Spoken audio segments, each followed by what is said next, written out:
Energized show, up the Irish. Okay, what's going on, guys? Welcome to a brand new episode of Energized. Ross, introduce the guests, man. Today we have the deadliest striking duo on Irish soil. It is the head coach of the Dublin Combat Academy, Collie Mahon, and the star pupil, the one and only Craig Coakley. Lads, how you doing? All good, lads. How are you? That was brilliant, Ross. Yeah, well, Craig made me record it 4 times until I got it right. So, and I wasn't saying no to him. So, I had to be done.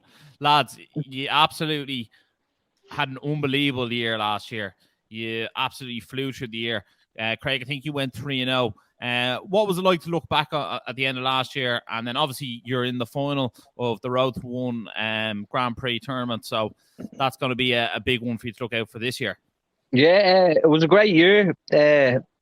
Pretty much fucking what I deserved, you know what I mean? I've been grafting hard. I've had a few bad decisions put against me, but we kept the head down. We kept walking, and we knew it was coming. Do you know what I mean? So we eventually got to where we belong.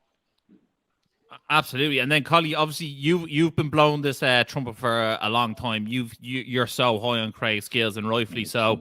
Now he's finally getting that recognition. What does that mean to you as a coach? Yeah, it means a lot, definitely. But like you said, I know what he can do, and I'm saying that here's what he can do, and he knows what he can do, and we just have to show everyone else what he can do. And he's on the path now to showing the world what he can do. So I'm happy. Unbelievable! Yeah, absolutely. We're definitely looking forward to seeing that one because, you know what, it was actually one of those things where watch a bit of Muay Thai. Obviously, we're probably more into the MMA side of things, but like we actually went to a Thai show. I think it was in the right venue in Swords, and there was some Thai fights on there, and we're just like, Jesus, like this is different gravy. It is a different level.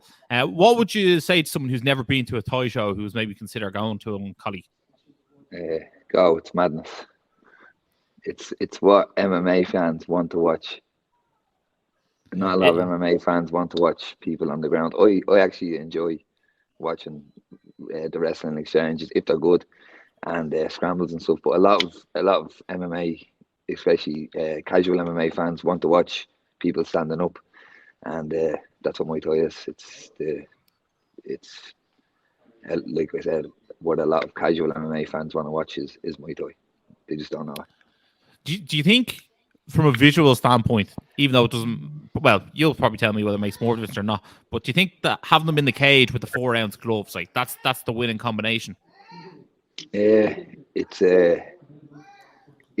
definitely more appealing to, like I said, like casual fight fans and stuff like that. But when you put people in a cage and put 4-ounce gloves on them, it's actually not even Muay Thai anymore. It's something a little bit different to Muay Thai, but it's close to Muay Thai, and yeah, I think it is a lot more appealing to the rule set changes as well a little bit, and the way it's judged. But I think it's a lot more appealing to casual fans or people that just want to watch two people have a fight. And what about yourself, Craig? What do you think about the 4-ounce gloves then? Because obviously, you know, with the Thai boxing, you're obviously used to much bigger gloves. Does that make a massive difference in your game plan? Obviously, like the circumference of your blocking is totally different. It changes it completely. So a lot of purist Muay Thai fighters stand in a very square stance, and they kind of tap that front leg, and the guard is very wide. You know what I mean? But with 4-ounce gloves, you can't do anything like that. The shots are different; they'll sneak through. 8-ounce gloves, you can kind of cover up and take shots on like your forearms or on the glove itself. But 4-ounce gloves, you can't do that. They'll sneak through, and it changes like. So kicks score a lot better in like Muay Thai, but it's scored the same for global rules, which is one championship rules. But hands, like you get a lot more knockouts with the smaller gloves on. So like hands are equally as effective as kicks, in my opinion. So yeah, it's completely changed when it's the likes of one with 4-ounce gloves on. Yeah, absolutely. I feel like that one side of things has gained a lot of traction on the Muay side of things. But it'd be interesting to see that develops on in the future. Yeah, Craig, was that like a big issue? Remember when you fought here in Dublin and when you main evented, and then like loads of people said you won, and like it just came down to the kicks or the punches. Like, is that sort of changed now? The way you see it, the way you've been fighting now in the road to one final. So yeah, the rules have changed. So Muay Thai, like real Muay Thai, is based on effect, and so basically, I could hit you 4 punches, you hit me 1 kick. If I move a little bit with that kick, or that kick shows effect, you score higher than me. But if I hit you 4 punches and then 4 punches snap your head back and you land a kick and I don't budge, I'll be ahead. So it's really dependent on people, you know what I mean? It's opinion. So it's subjective, but the global rule set is anything with effect scores. So if we hit you, knock your head back, it scores. If we kick you, it moves you, it scores. So that's why it's changed in that sense. In my opinion, it will help the sport grow. You'll see a lot more fans tuning in to see them kind of fights. Like, a lot of people wouldn't really know how to score Muay Thai. They go to watch a Muay Thai fight and they'll think, like, how the fuck did that person win? Because like, that's us, Craig. Yeah, exactly. Well, it's based on fucking like balance and stuff as well. It's not just like who's going forward and who's throwing. You know what I mean? There's a lot of varieties in Muay Thai, but again, it's subjective. I think it'll only grow the sport because it will get the sport more fans. You know what I mean? Yeah, and that's exactly what you want. Exactly. One thing we had to try and find out, having the 2 years on, lads, is how did this beautiful duo begin? Can you tell us how you first started? How you first met up, and also how did Collie just become your coach as well? Collie, you can tell us, bud. Yeah, so I was training in a gym, a different gym, and Craig's brother was training a little bit, and Craig started coming down. And at the start, there would have been more of a training partner relationship as opposed to a fighter coach relationship. And yeah, we've been training partners. I got a little bit injured, and when I kind of came back from the injury, we were going out doing our own thing, starting our own gym. And I would have took more of the coach's role, where Craig was took the fighter's role. He was a much better fighter, and I was into coaching, and it's just kind of naturally happened. It was never planned to happen this way. It kind of organically just happened like this, and seems to be going good. Like, so. Yeah, it seems to be going all right. For the people tuning in now, Craig is in the final of the Road to One on April 15th in London. Craig, like, how buzzing are you for that? That's good. Like, I think everyone here is counting down to April 15th. Yeah, very excited about. I just want to get in there, put a statement on, and get my contract. Do you know what I mean? I know I belong in one championship. I know I've belonged there for a while, but again, circumstances didn't allow me to go. But one fight away from it now. Yeah, absolutely. Look, we have. I think. I'm not too sure if it was quite the Singdam fight, but like, I know I haven't missed any of your fights since that fight. I remember watching that one, and we're like, definitely. You can't miss a Coco show. And then, like, ever since I've been hooked. Like, I've just been like, have to watch them. Have to. It's must see TV. It really, really is.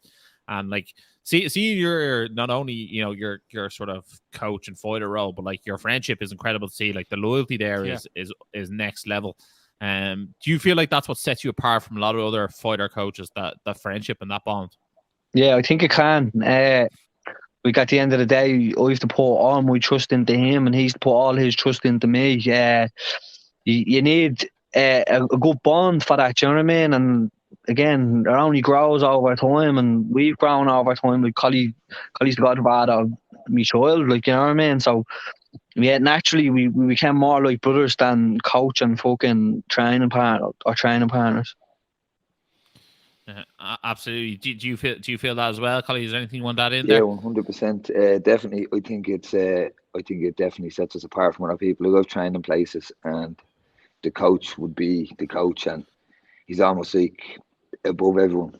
And the way I do it here is I'm above nobody. We spend a lot of time together. If we don't get on and we're not friends, we spend that much time together, it's not going to work. You know what I mean? But like I said, I've been in gyms where the coach is almost above everyone, and they try not to.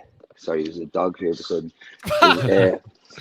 They try not to get friendships with people in the gym, but I have found that I'm friends with all the lads that I coach, and I think it makes us a stronger team unit, and I think it definitely sets us apart from other gyms where the coach would be in a coaching role and almost try to avoid making friendship with the people that they coach. You know, do you understand what I'm saying? Yeah. But yeah, I think it works well for us. And anyway, and like I said, I'm friends with everyone that trains in the gym. We spend that much time together. You need to be friends. You need to be, like I said, like me, Craig, our core group, where we are really like brothers. Like I would consider Craig and his his big brother and his little brother brothers. Like I spend more time with them than I do with my actual family. You know what I mean? So yeah, I think it definitely our relationship definitely makes us stronger as a team, and like that we know each other inside out. Everyone knows everyone in the gym, and I think it definitely helps.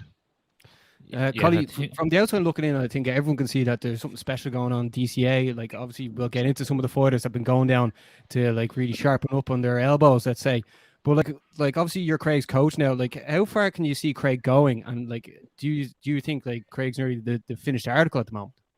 No, he's not the finished article. Definitely not. Craig's gone all the way, 100%. I've been saying it years. I believe that Craig is the best fighter in the world, without a doubt. I believe at the weight category he's going into one at, he can be any single one of them lads, especially in them gloves. Them gloves are made for Craig's style. The way he moves, his eye is really, really good. He's hard to hit. A lot of the lads are still trying to figure out how to. A lot of Muay Thai lads are still trying to figure out how to fight in them gloves. Craig has it figured out. He knows how to fight in them gloves. The style that you have to fight is made for him. Like you said, a lot of lads are very static in Muay Thai, and they're trying to bring that static style over to fighting in MMA gloves, and you can't do it because you're going to get hurt if you stand in one spot. Craig moves, he's in and out of range. He's not in Muay Thai as well. A lot of lads try to hit really hard with like single or double shots, and you can't do that in them gloves. You have to pick your shots, combinations, not overcommitting to anything, and Craig does that really well. And like I said, his eye is really good. He's fighting in MMA gloves. He never gets seriously hurt or never gets seriously tagged. I can't remember the last time he took a serious shot in a fight that was concerning, that kind of way. He has a really, really good style for the gloves, and I think he's going to go all the way, and I think he's going to be champion in one championship. That's what I think. Let's go! I love it. Greg, I'm sure Collie doesn't like say that much to you like that in the gym, but like having Collie in your corner going into these battles, like I mean, like the levels you're going up, like everyone's taking notice in Ireland, everyone's supporting you. The second you won the world title, like the whole place nearly shut down. Like having Collie in your corner, like how important is that for you, like leading up to this final and like the road the two of you have been on the whole way through? Oh, he's always been in the corner, so regardless, you know what I mean. From my first fight to my last fight, he'll be in my corner, you know what I mean? So, yeah, it's very important to have him there. It's very important to have my brothers there as well. Again, the four of us are like brothers, you know what I mean? We've basically lived together for fucking 12 years or whatever it has been. Yeah, absolutely. And like, not only that, there's some other like brilliant people in the club as well, like Dan O'Toole, Dave McLaughlin. I'm definitely going to leave some out, so like don't shoot me. Aaron Brown, obviously Sen's doing bits there. Is it Stefan? Is that who? Yeah, George? that's the one you're all going to get to know. Stefan's been in Thailand for 4 or 5 years. We don't know how long it's been.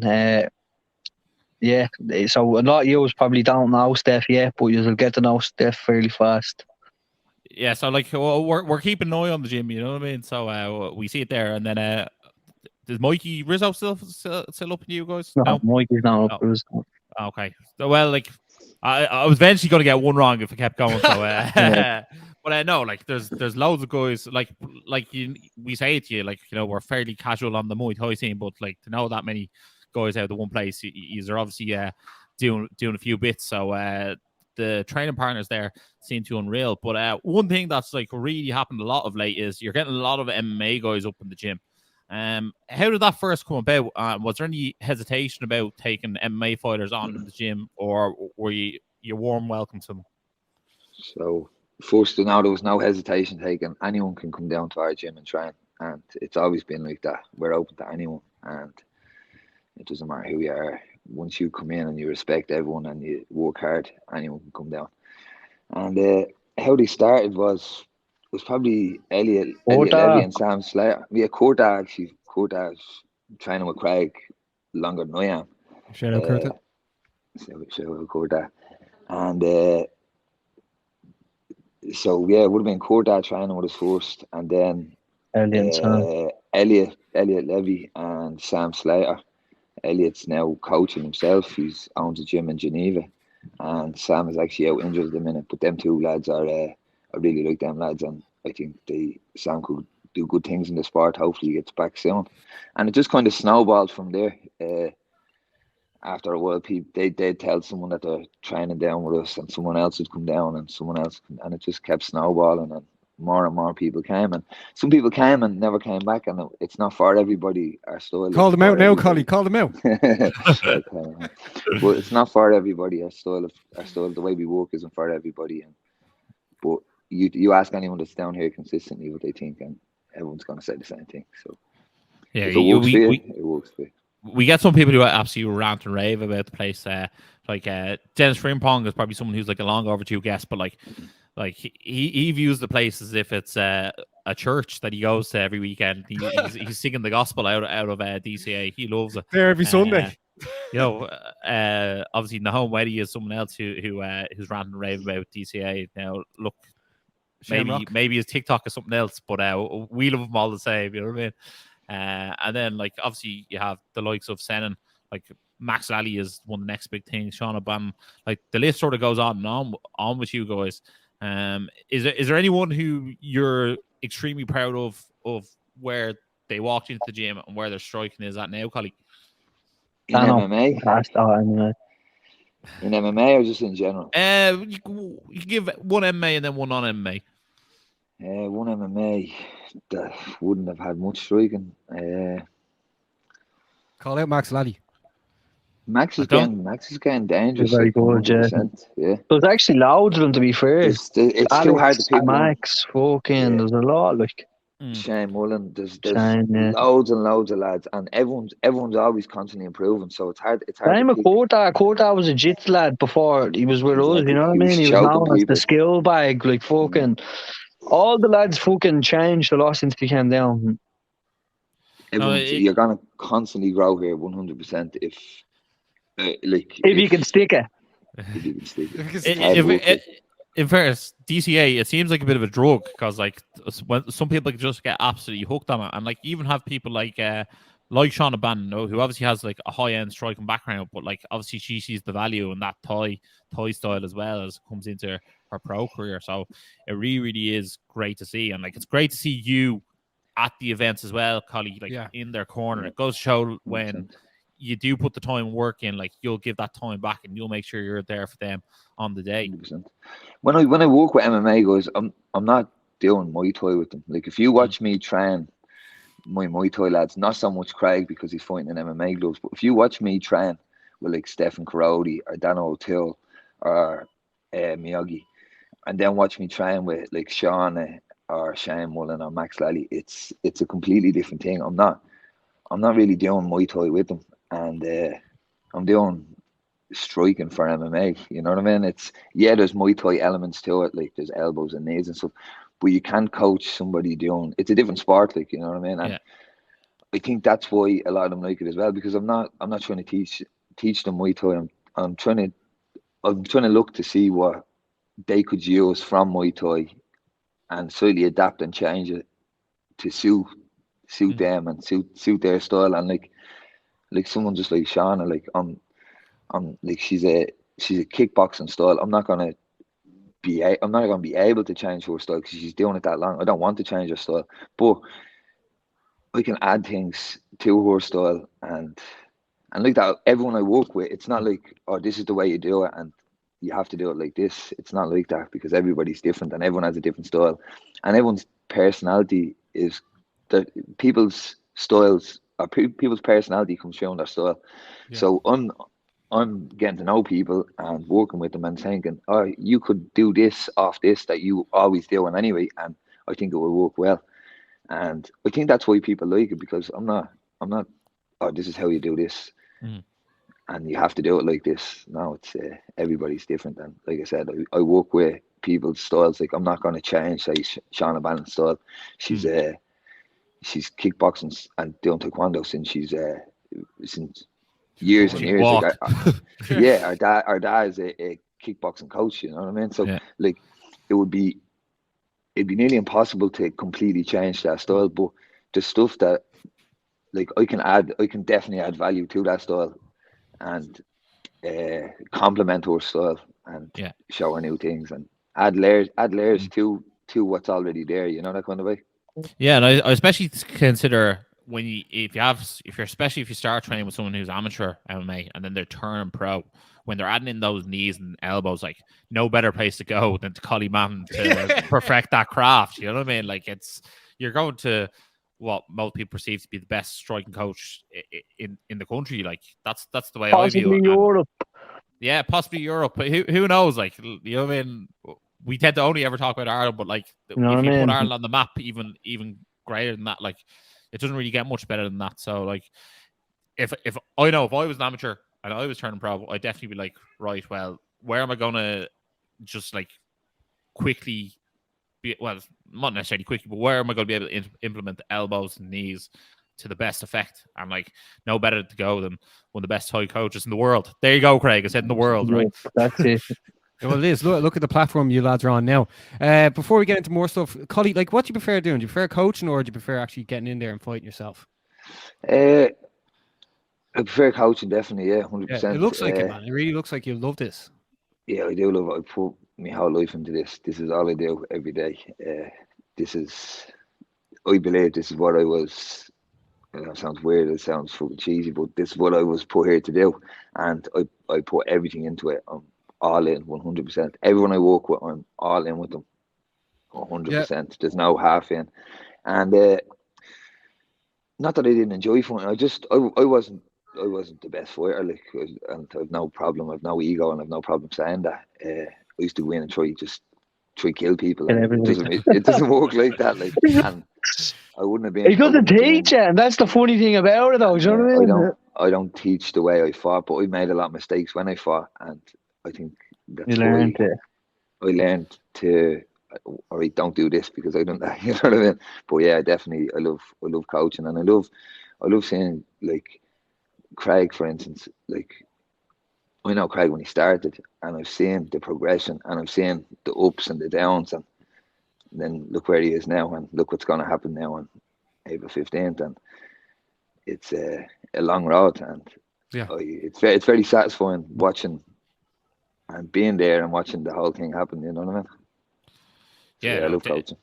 No, it definitely is. And you know what? It's one of those things. And like you said earlier, you know, anyone's welcome up in your gym. And like, I've seen it because I spoke to Paul Brown once or twice. And I was like, oh, what's it like in DCA? For anyone that don't know, Paul Brown probably is the voice you hear on every Irish MMA show in the country.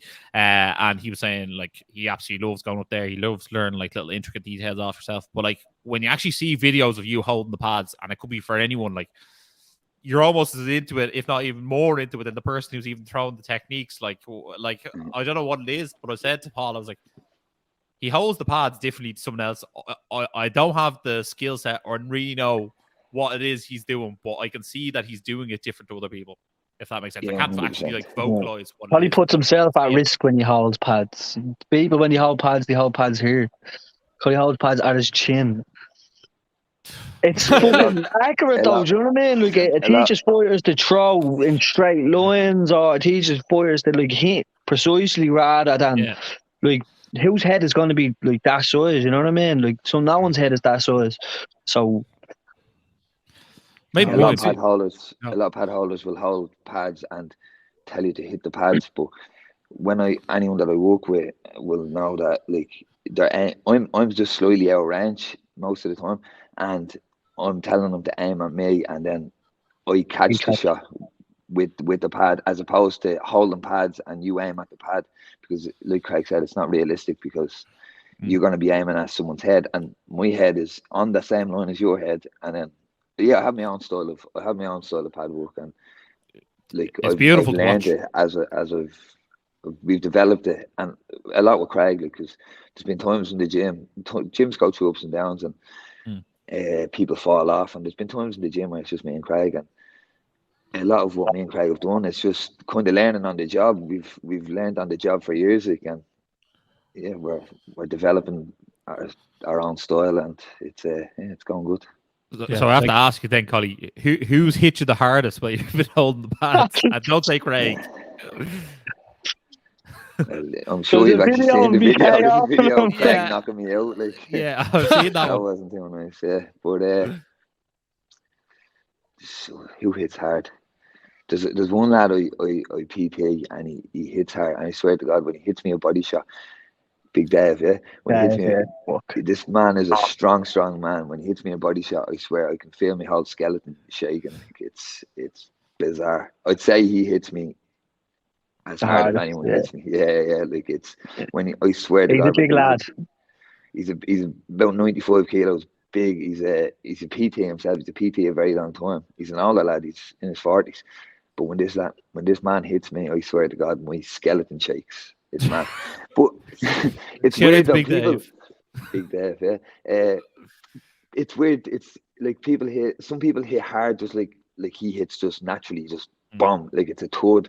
But Craig hits, and especially in the MMA gloves, like when he hits your body and stuff, it like digs in, and it's precise. It's like a different. It's not. It is hard, but it's not power. It's different than just pure power. It's like precision and hitting the right spot and stuff, and that hurts nearly just as much as someone that hits really hard. You know what I mean?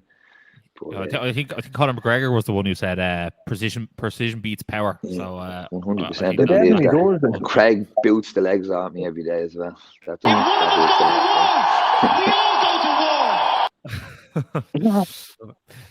no, shout out to Big Dave.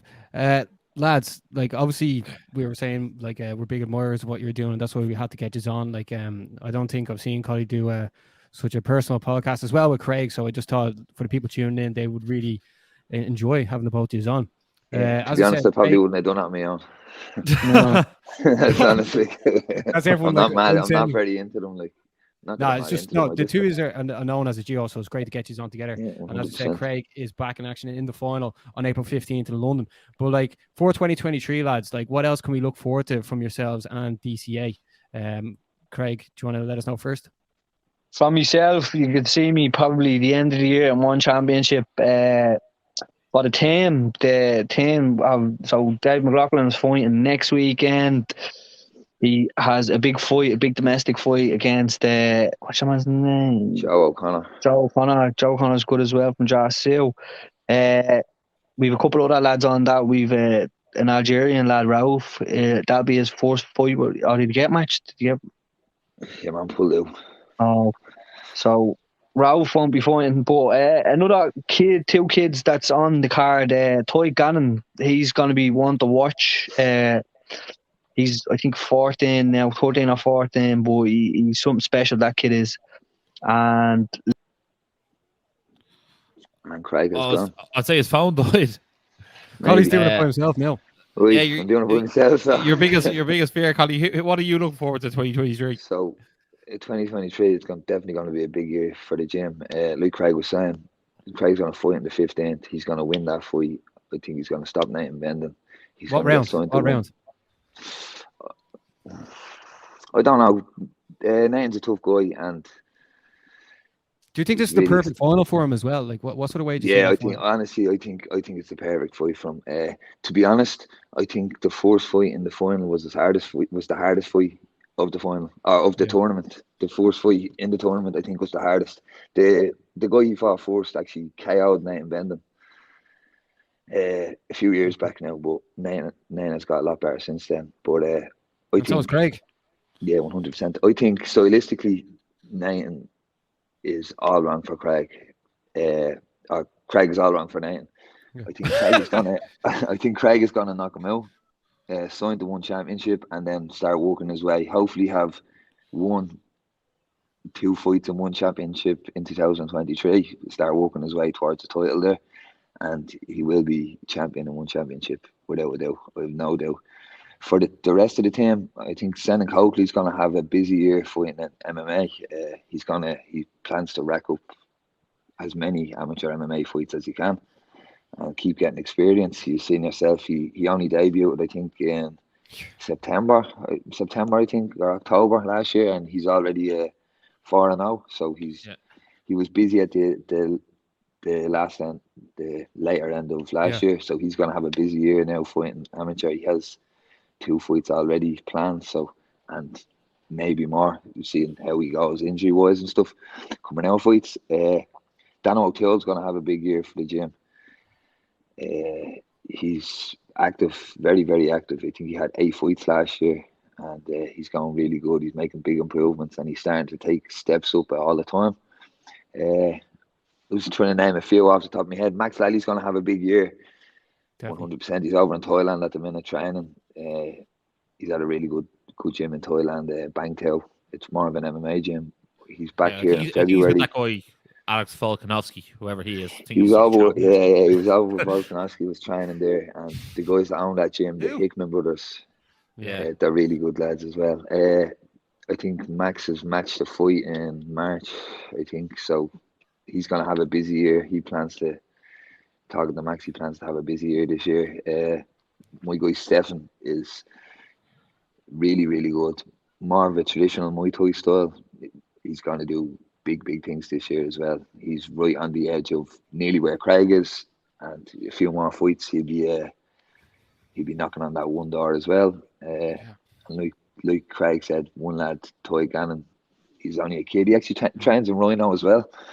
He does Muay Thai with us, and he does MMA and Team Rhino with Andy. And whether he chooses to do Muay Thai or MMA, that kid is going to be really, really good. He's going to be special, 100%. He's only 14 years of age, and he's wiped out everybody his age on the Muay Thai scene in Ireland and the UK, and he's fighting MMA as well. So whatever he does, he's going to do good as well.